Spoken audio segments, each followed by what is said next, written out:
Matthew 9. Jesus forgives and heals a paralyzed man. Jesus stepped into a boat, crossed over, and came to his own town. Some men brought to him a paralyzed man, lying on a mat. When Jesus saw their faith, he said to the man, "Take heart, son. Your sins are forgiven." At this, some of the teachers of the law said to themselves, "This fellow is blaspheming." Knowing their thoughts, Jesus said, "Why do you entertain evil thoughts in your hearts? Which is easier, to say, 'Your sins are forgiven,' or to say, 'Get up and walk'? But I want you to know that the Son of Man has authority on earth to forgive sins." So he said to the paralyzed man, "Get up, take your mat, and go home." Then the man got up and went home.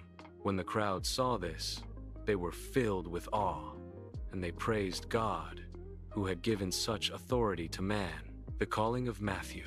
As Jesus went on from there, he saw a man named Matthew sitting at the tax collector's booth. "Follow me," he told him, and Matthew got up and followed him. While Jesus was having dinner at Matthew's house, many tax collectors and sinners came and ate with him and his disciples. When the Pharisees saw this, they asked his disciples, "Why does your teacher eat with tax collectors and sinners?" On hearing this, Jesus said, "It is not the healthy who need a doctor, but the sick. But go and learn what this means. I desire mercy, not sacrifice. For I have not come to call the righteous, but sinners." Jesus questioned about fasting. Then John's disciples came and asked him, "How is it that we and the Pharisees fast often, but your disciples do not fast?" Jesus answered, "How can the guests of the bridegroom mourn while he is with them? The time will come when the bridegroom will be taken from them. Then they will fast.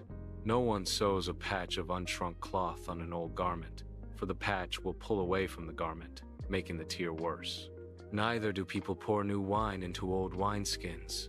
If they do, the skins will burst, the wine will run out, and the wineskins will be ruined. No, they pour new wine into new wineskins, and both are preserved."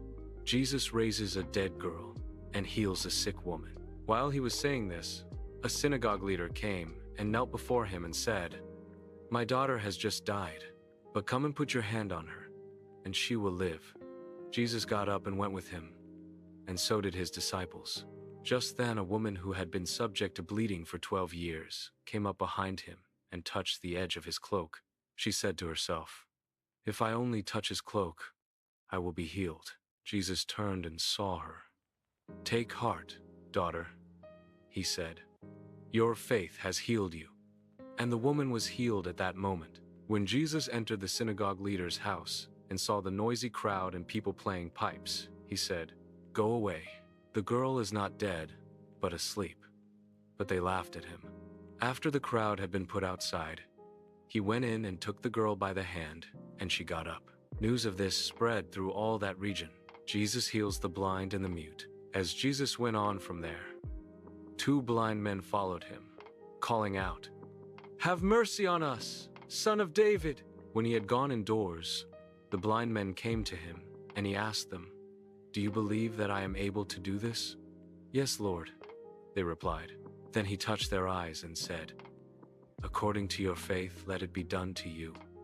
And their sight was restored. Jesus warned them sternly, "See that no one knows about this." But they went out and spread the news about him all over that region.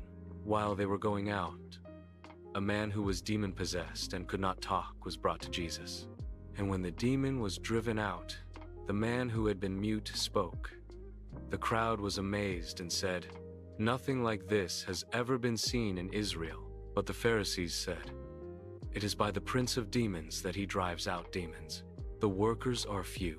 Jesus went through all the towns and villages, teaching in their synagogues, proclaiming the good news of the kingdom and healing every disease and sickness. When he saw the crowds, he had compassion on them, because they were harassed and helpless, like sheep without a shepherd. Then he said to his disciples, "The harvest is plentiful, but the workers are few. Ask the Lord of the harvest, therefore, to send out workers into his harvest field." Thank you for watching. Follow for more Matthew, chapter 10.